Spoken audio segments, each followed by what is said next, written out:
sih? Lowbat. Halo, selamat malam teman-teman ngerti saham. Jumpa lagi bareng Mince Friska. Malam ini kita bakal ngobrol seru, dijamin bakal seru banget. Jadi pastikan jangan sampai live dulu ya. Pokoknya bertahan sampai akhir karena benar-benar spesial banget ya tamu malam ini, tamu duet ngobrolnya. Mungkin kalau yang udah dengerin podcast kemarin sama Bang Radit, nah kali ini kita bakal ngobrol langsung via IG Live sama Bang Radit. Kita cek dulu ya apakah Bang Radit sudah join. Aduh, ini Minca maraton banget ya, barusan kelar live, lanjut lagi. Maaf agak ngos-ngosan. Oke, sepertinya Bang Radit. Oh ya, ketik dulu jadwalnya. Jadwal lagi, ketik dulu judulnya. Investasi ala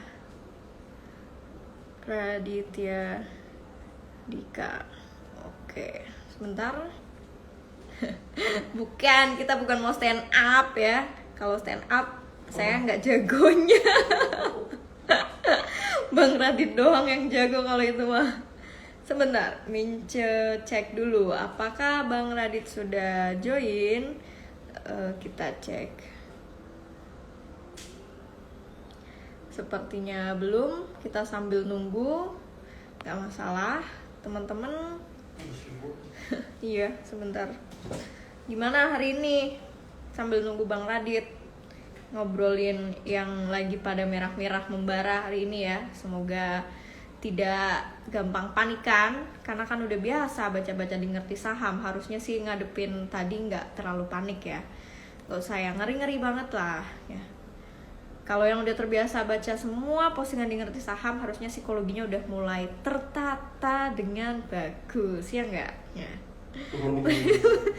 Maaf ya, gak bisa ngelawak ya. Jadi kalau mau soal urusan ngelawak tunggu Bang Radit aja. Tapi ini mana? Bang Radit mana ya? Muncul dong.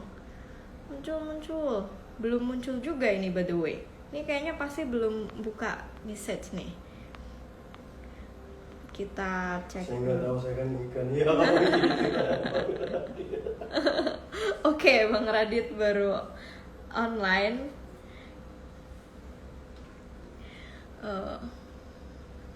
Cek lagi, cross check. Belum muncul. Bang Radit, where are you Bang? Lagi ganti popoknya Alea. Sama dong, baru ganti popok Ara juga nih. PSBB, penjualan saham besar-besaran. Bener juga tuh, pinter bikin singkatan ya. Sedih Min, soalnya gak ada cash. Iya, gak ada amunisi, gak apa-apa deh.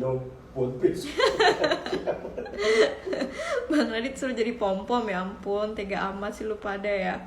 Malah suruh jadi pom-pomers. Mana ya, ini udah online tapi belum join. Nah oke, udah join nih. Kita panggil dulu. Kita mau stand up komedi, jadi kita welcoming buat Bang Radit aja dulu.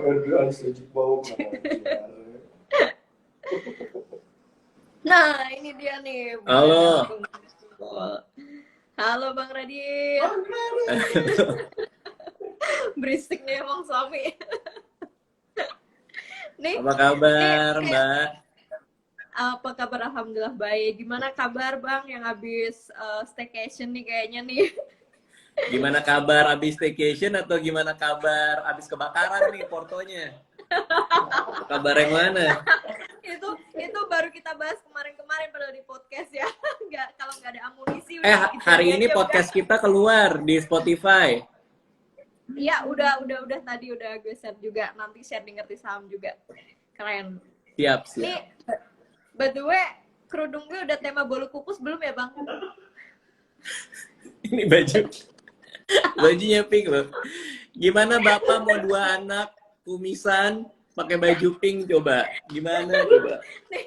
Demi lu Bang, malam ini biasanya gue udah template ya, pakainya item-item. Jadi gue tadi ngobrek-ngobrek lemari, mana nih yang tema-temanya bolu kukus. Ya udah deh, nemunya adanya ini doang yang tema bolu kukus.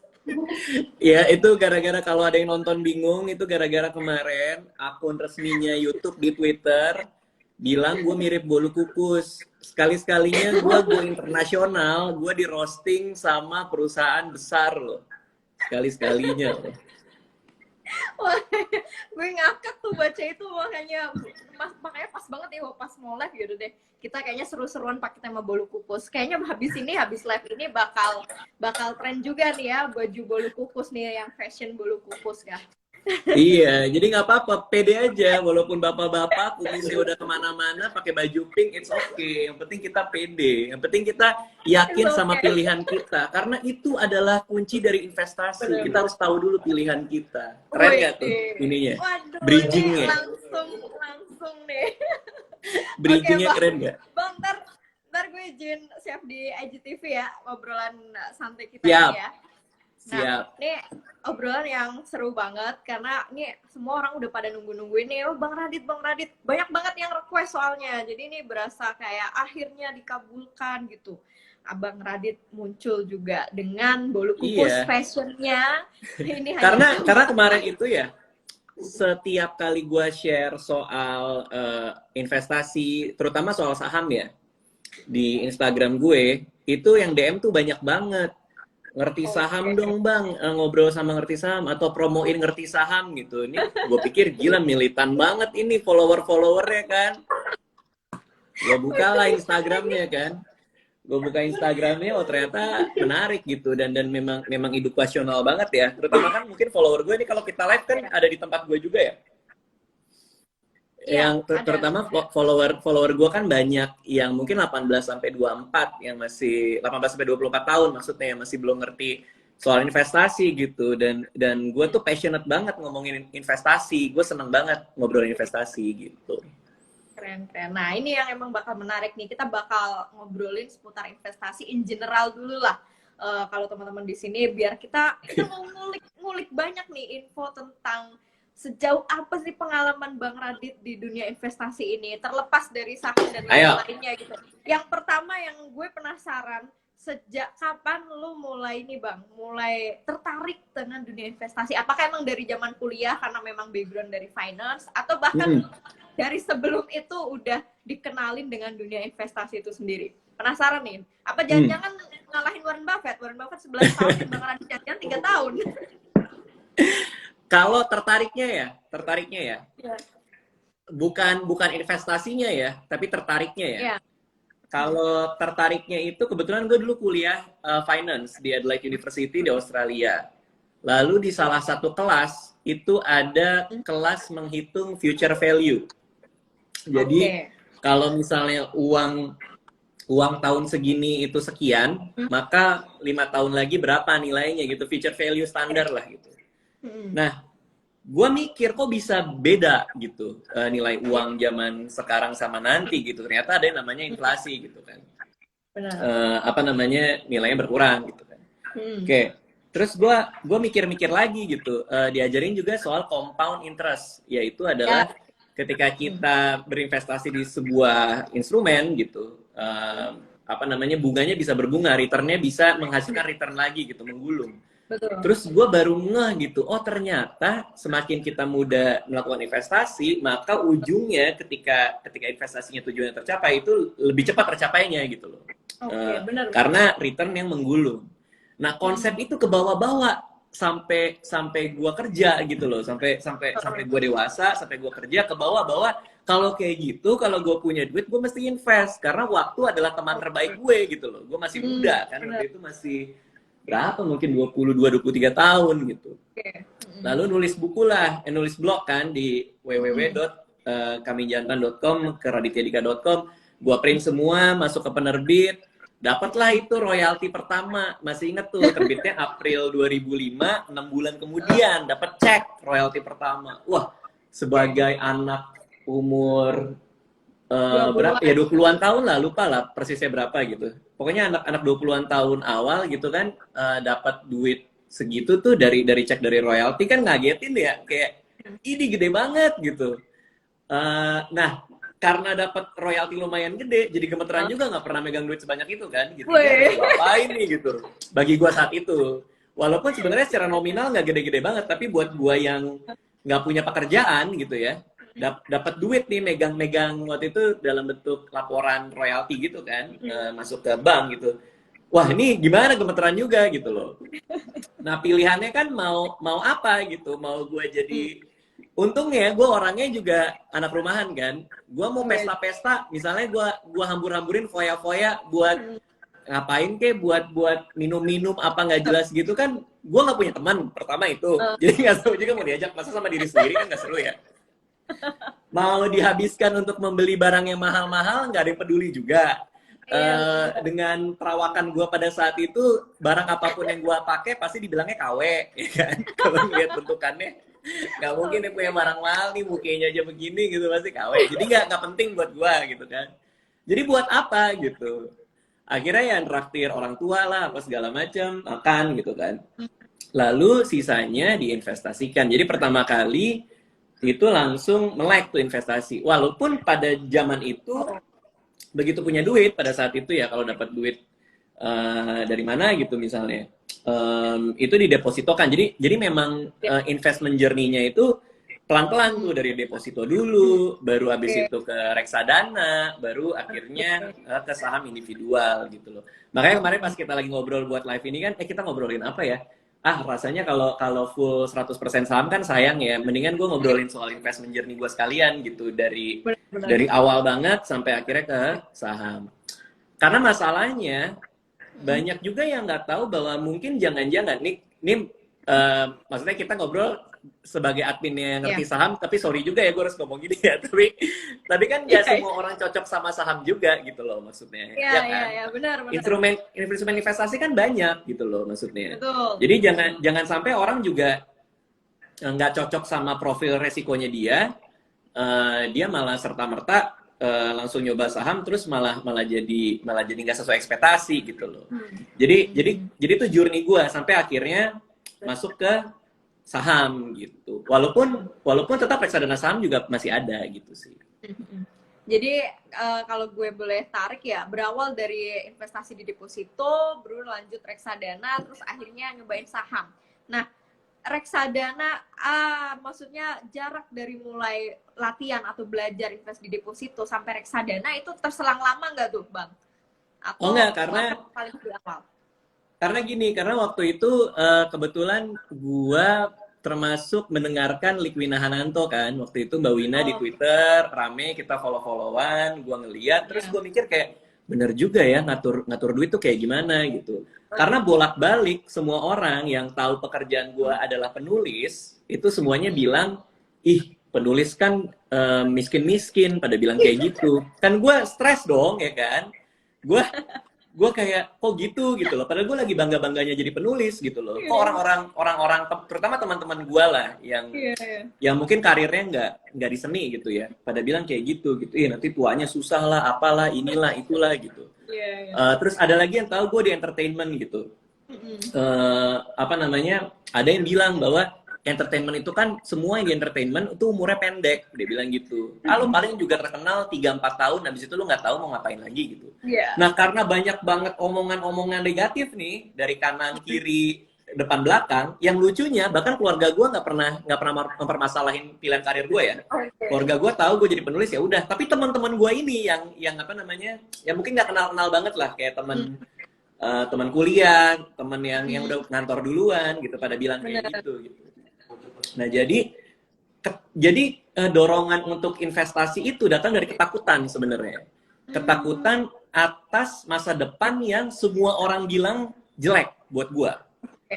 Jadi ketika orang-orang pada bilang lu tuanya nggak happy, lu tuanya susah segala macam, justru karena terus-menerus diberondong kayak gitu, itu yang membuat gua punya keputusan untuk ya udahlah, gua makin sadar buat investasi ya kan. Nah kebetulan dengerin balik Wina Hananto. Dulu gue punya financial planner dari QM gitu, dari Mbak Wina gitu, dan akhirnya dijelaskan lah secara gamblang dan utuh gitu, bahwa yang namanya investasi itu sesuai dengan tujuan lo apa buat berinvestasi, dijelasin instrumennya apa aja yang cocok. Ya mungkin kalau deposito buat setahun ya udah gitu ya, cuman kalau misalnya lo panjang kan sayang returnnya gitu. Jadi mulai diajarin reksadana itu apa gitu. Baru diajarin lagi beda resiko, beda tujuan, itu dipilihkan buat tujuan keuangan gue. untuk tabungan pendidikan anak gitu yang mana gitu. Jadi emang gue lumayan tercerahkan tuh apa namanya dibimbing sama QM.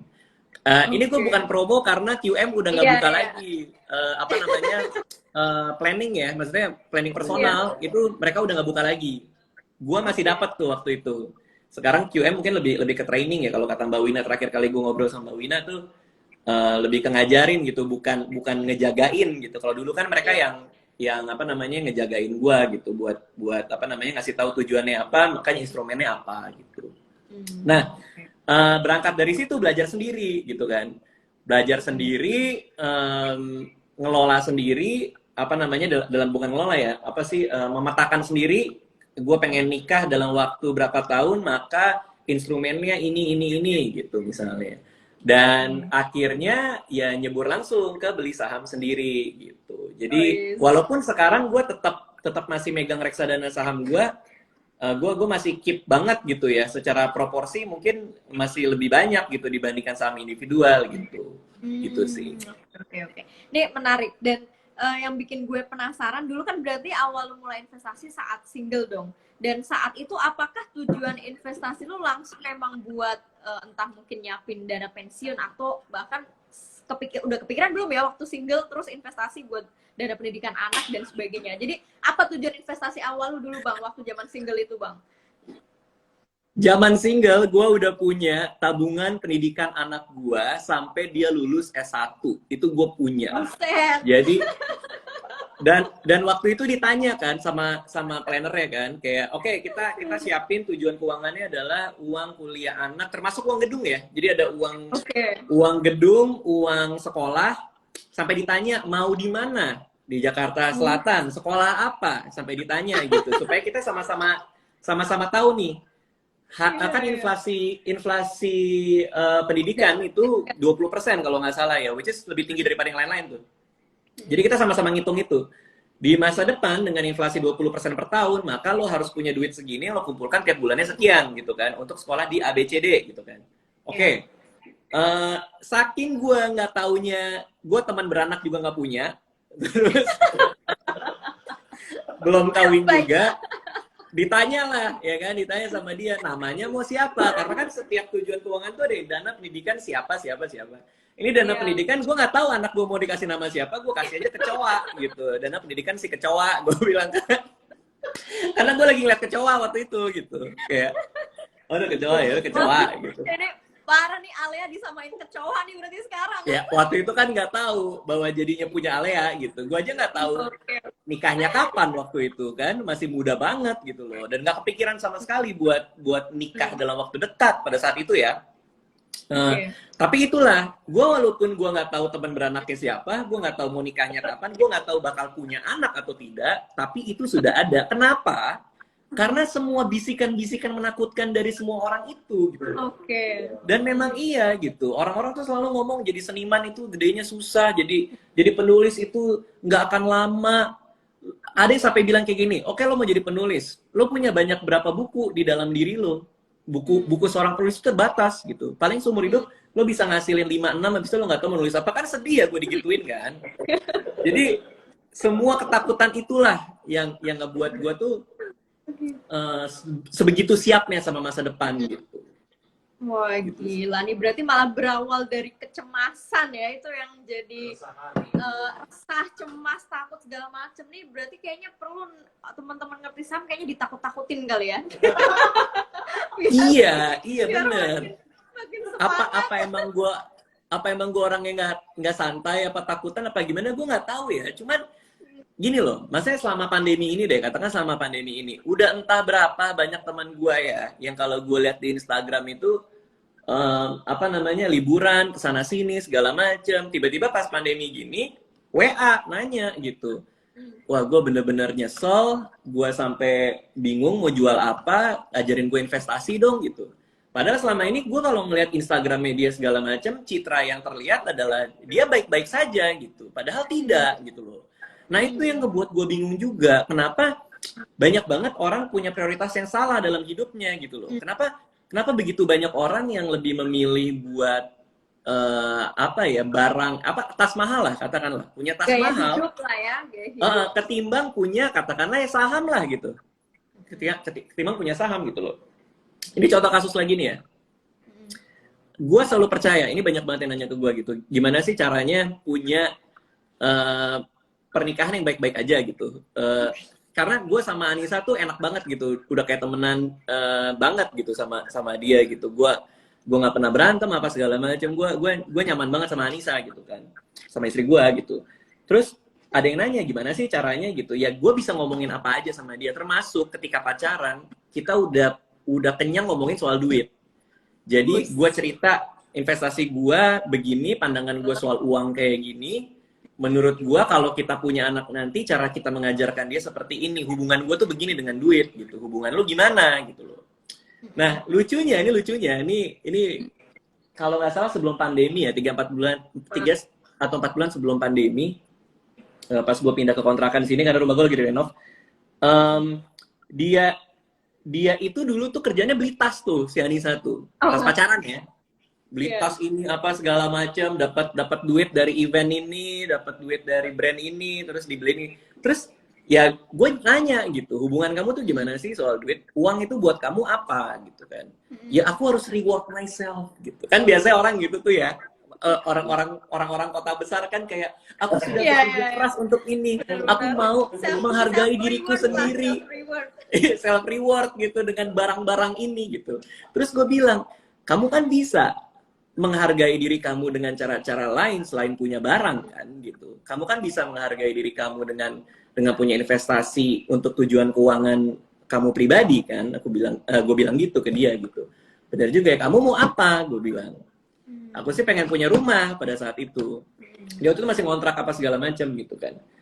Nah, gue ajarin lah pakai reksadana. Kenapa reksadana ya? Kenapa reksadana? Karena itu yang paling mudah untuk orang awam lah, untuk langsung masuk dan punya gitu.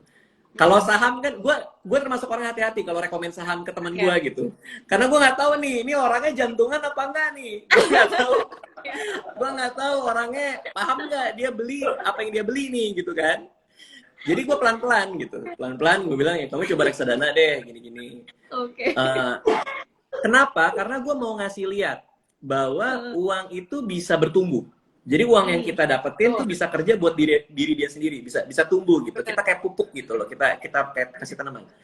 Lucunya begitu dia masuk ke reksadana, dia jadi sadar bahwa ada yang namanya opportunity cost gitu. Kalau duit ini gue beliin tas berapa lah, tas 10-20 juta gitu. Kalau gue taruh di reksadana dengan return, ya misalnya return 7% lah gitu. Ini kan jadi nambah, kan nambah 7% dari 20 juta itu gitu. Nggak jadi barang yang kalau dijual juga harganya bisa turun setengah gitu loh. Nah dia mulai mikir tuh, iya ya, ternyata kalau gue investasi, itu bisa tumbuh loh, padahal gue diem-diem aja gitu loh. Mulailah dia, dan gue tau gue berhasil, karena pas zaman pacaran itu, dia tuh mulai begini, dia mulai kayak, aku kayaknya mendingan aku taruh reksadana deh daripada beli ini. Nah itu tuh gue tahu tuh, dia udah punya mindset yang tepat tuh. Udah punya mindset yang bener tuh, ya kan? Karena kita ngerasa sayang, karena gue juga gitu. Pasti teman-teman investor saham juga pasti ngerasa gitu kan? Kayak, daripada gue beli ini, mendingan gue taruh ini. Karena gue juga sering lihat IG story-nya ngerti saham tuh banyak tuh balas-balasin yang kayak gitu kan. Min, aku kayaknya lebih mending ini gitu kan. Nah begitu udah kecantol dia, tanpa sadar dia jadi nabung terus, investasi terus. Lalu tiba-tiba, ini pas masih pacaran ya, kita nikah. Beberapa bulan setelah kita nikah, dia bilang ke gua, aku mau ada akad, dia bilang gitu di depan notaris apa gitu. Ternyata dia udah bisa beli rumah sendiri dengan uang dia sendiri. Woi. Jadi iya gitu, gua nggak terlibat apa-apa tuh kan, itu kan urusan dia sendiri gitu, dia ngumpulin sendiri segala macem. Terus wah hebat banget gitu, gua jadi ngerasa apa ya, ngerasa kayak bisa loh gitu, dan dia berkali-kali bilang ke gue gitu, aku tuh nggak tahu ya kalau aku nggak punya teman ngobrol yang enak soal kayak gini, mungkin aku tidak tercerahkan gitu, dan mungkin rumah itu nggak kebeli sampai sekarang kan gitu loh. Jadi gue nggak tahu pertanyaannya apa sih tadi, gue terlalu asik cerita ya, maaf ya. Pokoknya kalau sama lu ngobrol apapun juga asik banget. Maaf. Gue lupa lagi pertanyaannya apa tadi. Pertanyaannya sebenarnya udah kejawab lah. Tujuan investasi lu ternyata dari awal udah sevisioner itu loh, maksudnya gila, udah sampai dana Iya, pendidikan iya, anak aja iya. udah ada gitu. Itu yang gak gue pikirin kayaknya 10 tahun yang lalu, sama sekali belum kepikiran. Sampai akhirnya lu bisa nge-influence calon istri lu sampai sedemikian rupa, itu luar biasa banget ya. Dan yang gue penasaran berikutnya nih, Ya, ada deposito, ada reksadana, ada saham. Kita bicara reksadana dulu. Reksadana kan produknya banyak banget tuh. Apakah lu punya semua produknya, maksudnya entah dari yang pendapatan tetap lah, saham dan lain-lainnya, atau lu hanya mungkin ada prioritas lah, pilih yang produknya apa nih? Mungkin bisa jadi masukan lah buat teman-teman newbie yang mereka juga pengen boleh. cobain gitu. Kalau kan balik lagi ke kemarin ya, banyak banget semenjak gue mulai berani buat ngomongin investasi. Dulu gue nggak pernah ngomongin investasi dimanapun, karena gue merasa bahwa siapa sih gue gitu ngomongin investment gitu. Maksudnya bener nggak ya gue omongin gitu kan. Tapi semenjak dana pensiun mulai tercapai, targetnya itu kan pensiun di umur 40. Cuman tahun lalu di bulan Oktober November di akhir tahun sudah terkumpul. Jadi gue lebih cepat 5 tahun ngumpulin dana pensiun itu. Wih, Nah, yang berarti gokil. yang Gue berarti langsung kayak gimana gitu. Buset, udah tercapai 5 tahun lebih awal. tapi kan itu pilihan.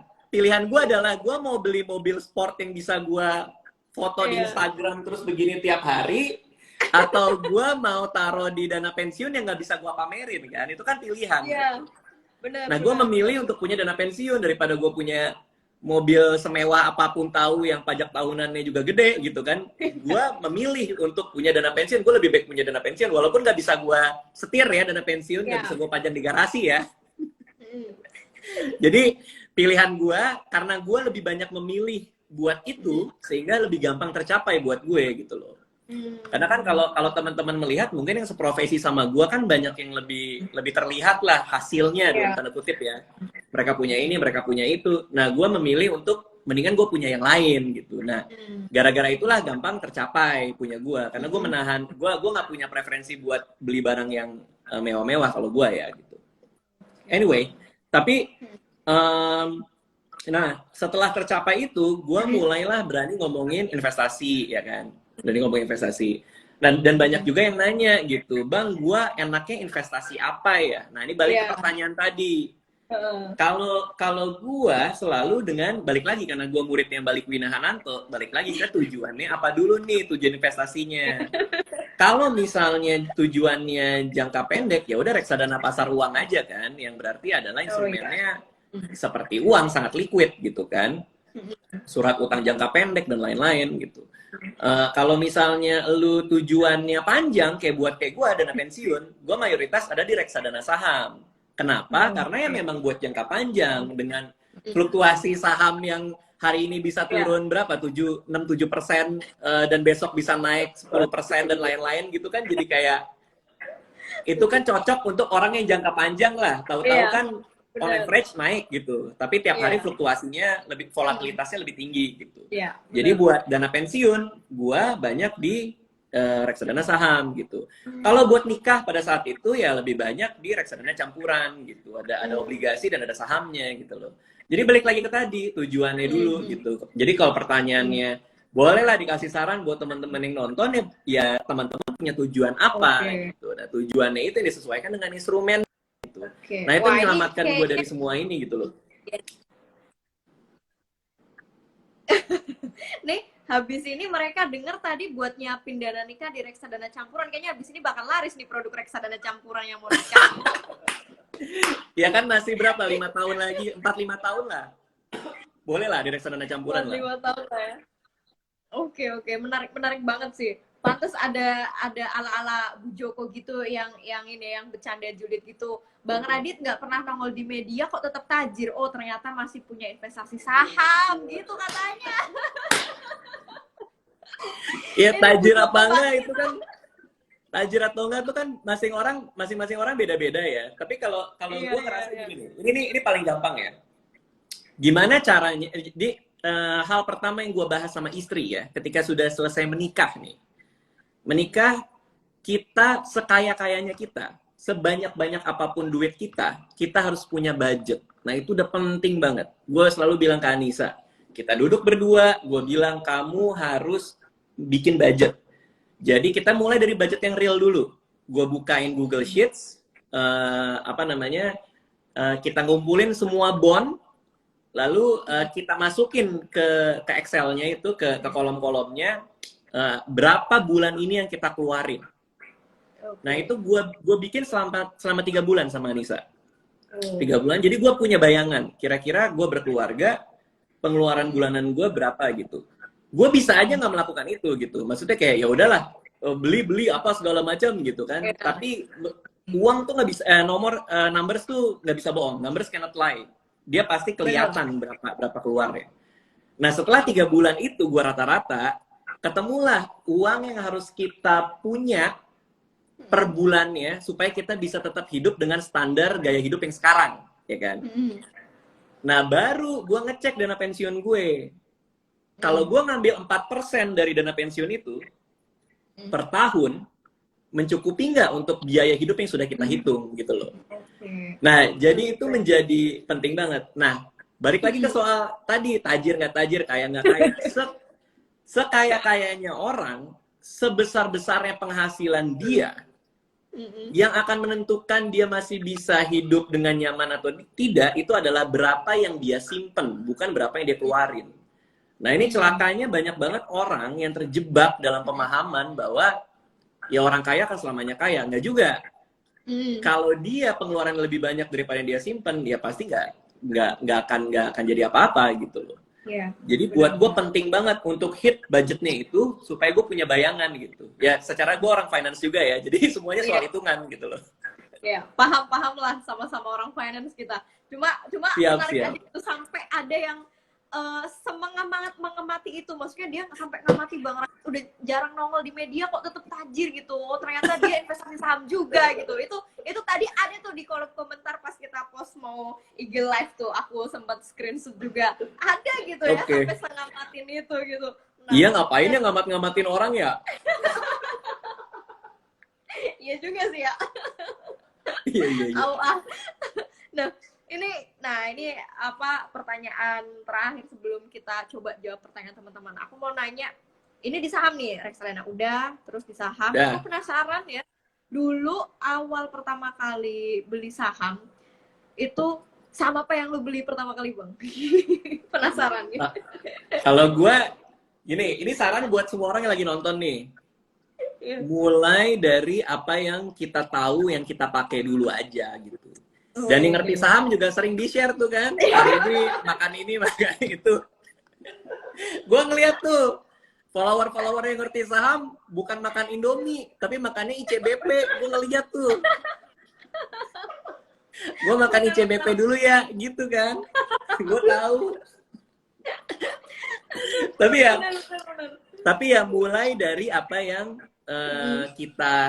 kita tahu dan kita lihat gitu. Itu cara yang paling gampang buat ngajak orang ke investasi saham juga adalah bahwa yang kita lihat sehari-hari dari kita bangun tidur sampai kita kerja sampai pulang dari kantor dan lain-lain, itu semua ada di bursa sebagian besar gitu ya. Sikat gigi pakai apa gitu, dari brand dari mana, makan dari mana, snacknya dari mana gitu. Naik jalan tol juga ada di bursa gitu. Rumahnya di mana gitu, cek di bursa ada apa enggak gitu loh.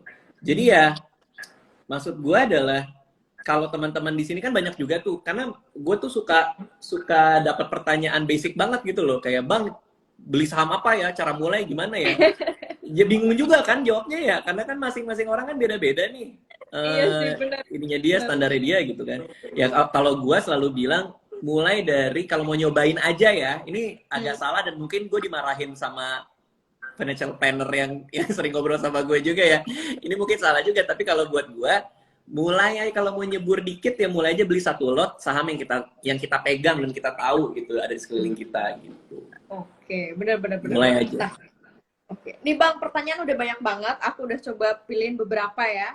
Nih Boleh. banyak yang penasaran nih. Yang pertama, Abang biasanya invest tiap bulan. Nah, ini mungkin metode investingnya nih, apakah tiap bulan atau gimana nih ala Bang Radit nih? Ya, ya, gue dari zaman awal dulu ya pakai DCA ya, dollar cost averaging ya. Hmm. Hmm. Apa namanya? Jadi ada sebuah angka yang fix yang gue investasikan tiap bulan.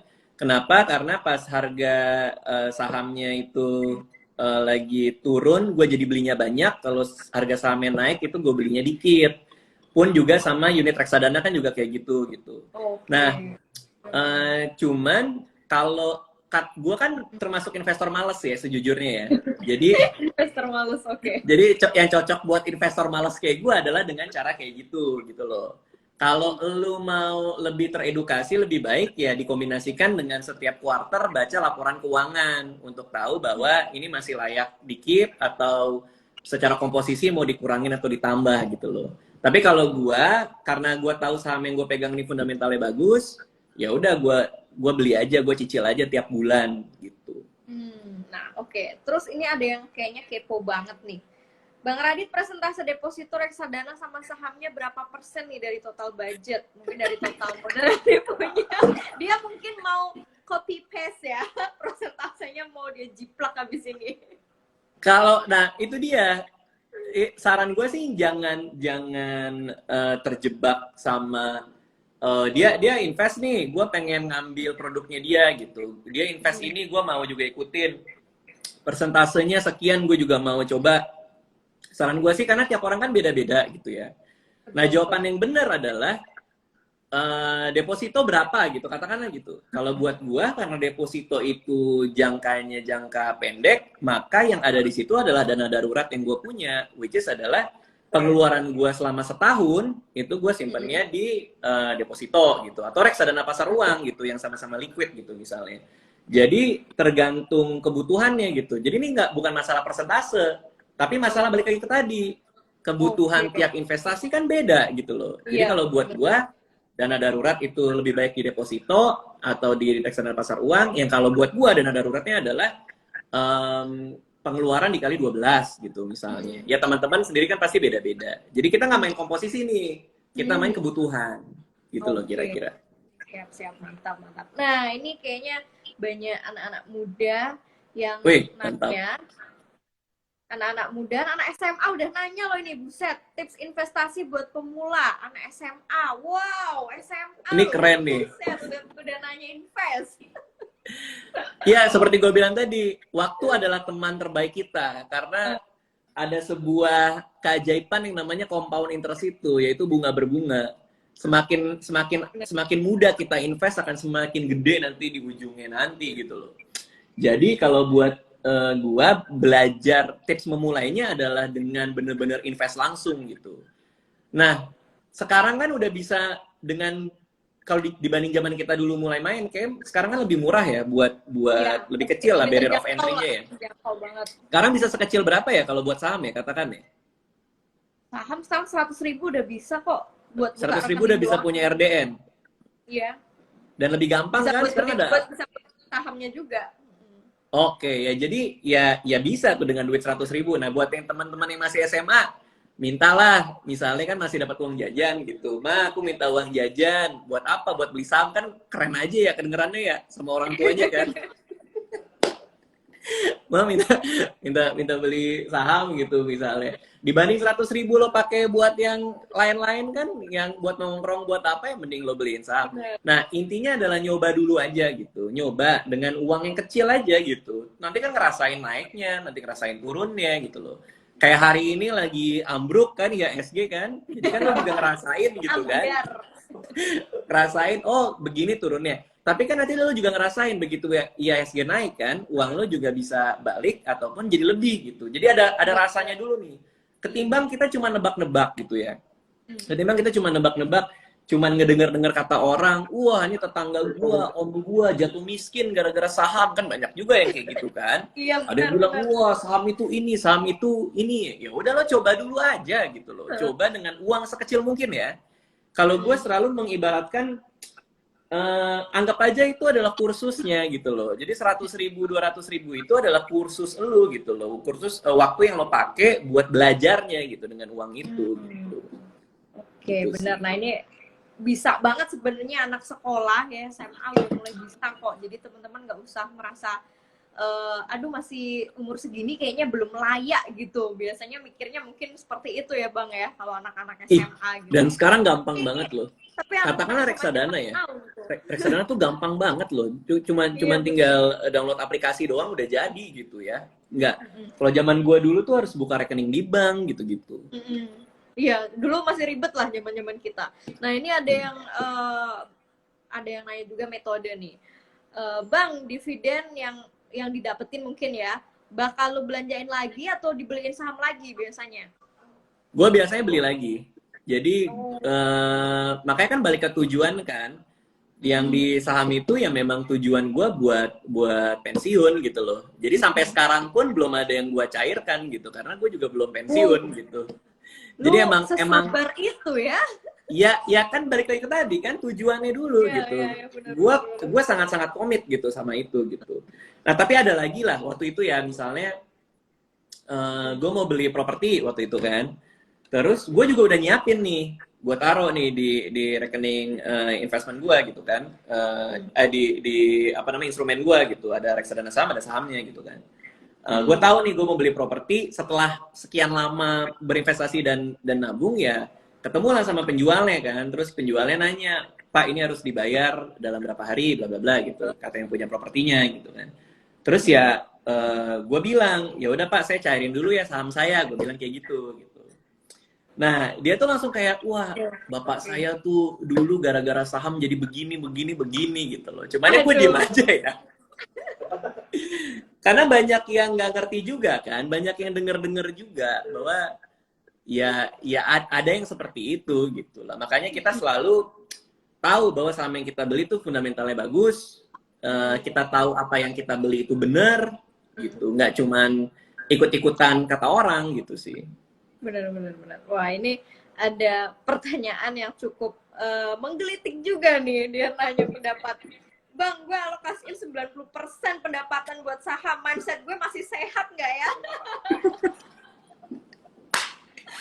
Wah, ini orang gajinya 1 miliar sebulan kayaknya ya. Kali ya. 90% loh, baru kali ini loh. Tapi jujur ya, ini jujur ya. Tanpa gak usah ngitung ya, jujur. Gue juga pernah apa namanya sekitar 90% untuk investasi itu pernah gitu. Nah, patokan gue gini, patokan gue ya.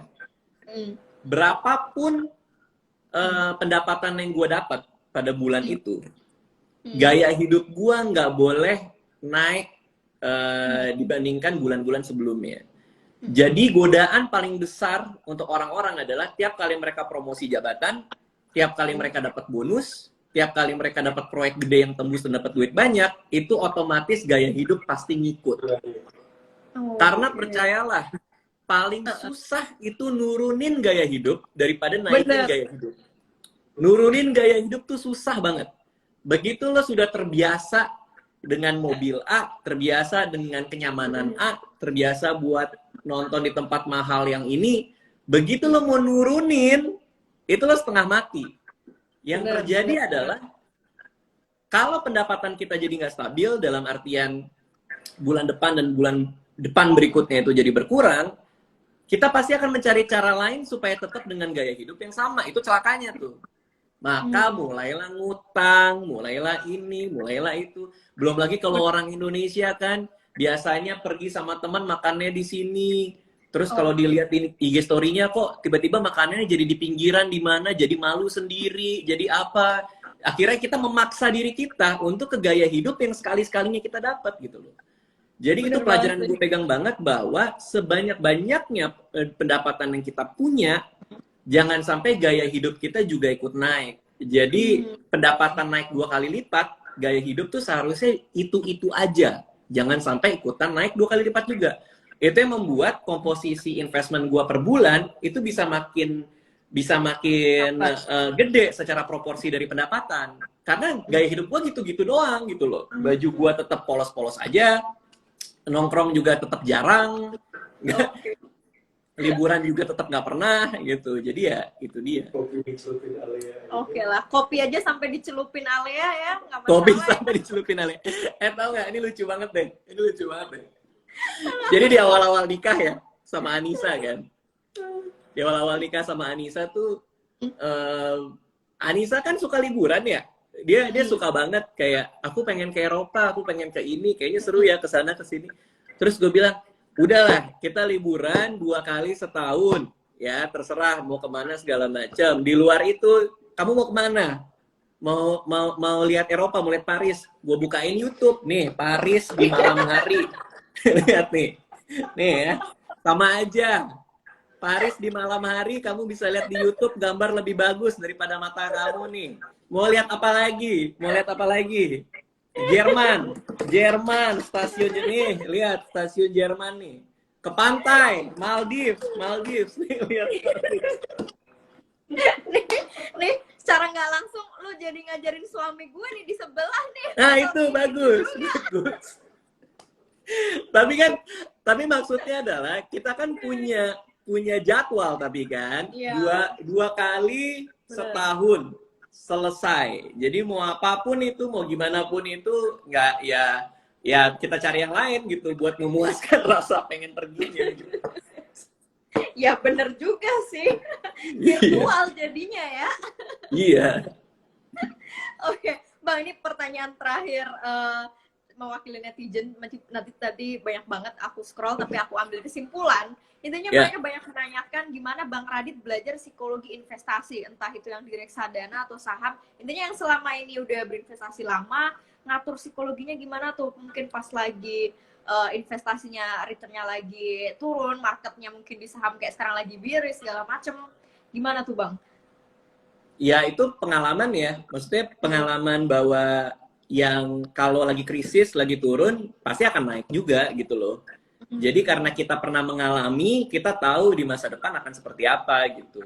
Sama kan kalau belajar fundamental kan ada nilai intrinsik ya kan, bahwa saham ini terlalu murah untuk harganya dibandingkan kinerja perusahaannya. Nah itu kan kita udah mulai masuk ke analisa fundamental tuh gitu. Nah selama percaya sama hal-hal itu adalah ya pasti semua akan baik-baik aja gitu loh. Jadi makanya gue tuh pernah tuh ngobrol sama temen gue, terus ini masalah reksadana saham lagi ya, masalah reksadana saham, dia pengen masuk gitu kan. Ya udah gue ajarin lah reksadana saham gini. Begitu turun banget pada saat itu tuh beberapa tahun yang lalu ya, sempat ada krisis juga kan. Begitu turun banget dia nelpon gue, dia bilang ini semua dana pendidikan anak gue nih gimana gitu. Dia jadi marah-marah sendiri gitu loh. Terus gue bilang ya berarti mungkin lo belum tahu bahwa ya memang volatilitasnya itu seperti ini gitu. Dan mindsetnya harus jangka panjang gitu. Lo nggak bisa tiba-tiba lo bulan depan nelpon gue terus lo marah-marah lo bilang turun. Gue bilang kan gue udah jelasin semua di depan gitu. Jadi nah kalau gue malah gue nambah kan pada saat itu, pada saat turun gitu. Nah dia malah keluar gitu. Nah gue yang makin naik, dia malah akhirnya datang lagi ke gue bilang seharusnya saat itu gue santai aja ya. Ya iya makanya nggak usah terlalu menggebu-gebu gitu. Tapi gue paham sih rasanya kehilangan tuh memang menyakitkan ya buat banyak orang ya. Karena ngelihat duit lo kan, apalagi hari ini ya. Ini gue yakin nih yang nonton live nih di ngerti saham, followernya juga pada kayak lagi megang-megang dada kali kan, lagi sesak napas kan. Ya gue paham sih. Tapi ya percayalah gitu, selama yang fundamentalnya bagus pasti akan naik-naik juga gitu loh. Apalagi selama pandemi ini kan banyak saham yang sudah murah gitu kan. Gitu sih, santai aja. Balik lagi ke fundamental ya, in fundamental we trust lah ya. Yoi. Oke Bang, ini coba tolong berikan closing statement buat anak-anak muda, karena ini banyakan banget emang anak-anak muda yang lagi nonton dari mulai SMA sampai kuliah, mungkin sampai yang first jobber lah rata-rata. Motivasi dari Bang Radit nih biar mereka nggak takut-takut buat memulai investasi dari sekarang, maju mundur hanya dengan sibuk mendengarkan banyak omongan di luar sana lah terkait dunia investasi, terlepas dari saham, reksadana dan lain-lainnya. Monggo Bang. Ya paling gampang yang pertama mulai aja dulu ya, nggak usah mikir kebanyakan lah. Mulai aja dulu. Nggak usah lah, lo DM gue. Lo nggak usah DM ngerti saham. Cara beli saham gimana? Itu ada di Google. Gue tiap hari terima DM. Setiap kali gue bilang investasi, bang, cara beli saham gimana? Lu tinggal Google, itu ada semua. Jadi nggak usah nih. Ada juga yang kayak gini. Gue belum punya temen bang yang sama-sama mau belajar. Ya belajar sendirian aja, nggak apa-apa. Mungkin teman-teman lo mungkin lebih doyan futsal, ya udah biarkan mereka futsal. Lu kalau mau belajar saham belajar aja. Jadi tinggal Google di YouTube, begitu banyaknya cara membeli saham cuman dari rumah doang ya, itu ada semua pengetahuan. Pengetahuan itu ada di jari lo, selama lo mau tuh lo tinggal ketik, nemu pasti gitu. Jadi nggak usah lah nanya-nanya lagi gitu, langsung aja Google, mulai. Jadi mulai sesederhana mungkin. Cobain semuanya, terserah lu. Lu ke bank sekarang beli deposito, boleh. Lo beli obligasi, boleh. Lo beli saham, boleh. Coba aja, tapi dikit-dikit. Karena namanya juga masih nyoba kan. Dikit-dikit aja, barang 100.000, 500.000, dikit-dikit aja gitu. Nah, begitu lo udah rasain nih, lo dapat appetite-nya tuh, dapat apa namanya, dapat seleranya gitu sebagai investor, udah ngerti nih ya, oh ini begini caranya. Baru belajar lebih dalam. Resikonya apa sih? Reksadana itu apaan sih sebenarnya? Pendapatan tetap, reksadana pendapatan tetap itu isinya apa sih? Misalnya banyak obligasi, misalnya obligasi itu apa sih gitu. Jadi mulai itu setelah nyoba gitu. Baru belajar analisanya buat sahamnya sendiri gitu. Ada yang pakai technical, ada yang pakai fundamental, terserah lo dah. Jadi yang paling penting itu mulai. Nah, yang kedua, pahami bahwa ada yang namanya opportunity cost. Jadi apapun yang lo lakuin itu ada kerugian yang lo timbulkan. Gua main game 1 jam, gua dapat kesenangan tapi ada kerugian. Gua nggak bisa nulis selama 1 jam gitu misalnya. Gua pergi sama istri gua 1 jam, gua ada kerugiannya mungkin 1 jam, gua nggak bisa melakukan hal yang lain gitu misalnya. Jadi pahami bahwa lo melakukan sesuatu ada kerugian yang lain di luarnya. Nah ini konteksnya dalam investasi adalah lo ngeluarin duit 10 juta buat handphone terbaru, lo ngeluarin duit 5 juta buat apa kek, lo ngeluarin 500.000 buat pesta boba sama temen lo, itu ada kerugiannya. Yaitu duit 500.000 itu bisa lo investasikan. Duit 10 juta itu bisa jadi 11 juta dalam setahun di investasi yang tepat misalnya. Jadi pahami bahwa setiap keputusan keuangan kita ada kerugian yang timbul karena kita tidak melakukan hal yang lainnya gitu. Jadi itu penting sih. Oke, keren banget nih poinnya. Intinya mulai aja dulu teman-teman, dan opportunity cost ini perlu ditebelin ya, opportunity cost-nya itu harus selalu dipikirkan. Oke, thank you banyak Bang Radit, keren banget sharingnya nih, berasa lagi nonton stand up juga tapi secara live. Selalu aja ada yang bikin ketawa pokoknya, padahal yang dibahas tuh hal yang serius. Tapi ini selalu aja bikin ketawa. Pokoknya seru-seru banget lah. Nih gue udah di kode anak gue mau tidur juga, si Ara. Siap. Salam ya. Nih, Alea belum tidur nih Alean ya. Alea lagi pesta boba sama temen-temen nih. Pesta kopi. Nggak ada di atas tidur. Keren pesta kopi lagi. Oke deh, sekali lagi thank you Bang Radit ya, sukses terus, investasinya sukses, bener-bener udah tercapai, pensiunnya bentar lagi, ini bikin gue makin termotivasi juga nih. Thank you banyak, semoga makin lancar rezekinya dan lain-lain. Salam buat Mbak Anissa dan Alea. Sekali lagi thank you Mas Radit. Thank you semuanya, dadah. Semuanya.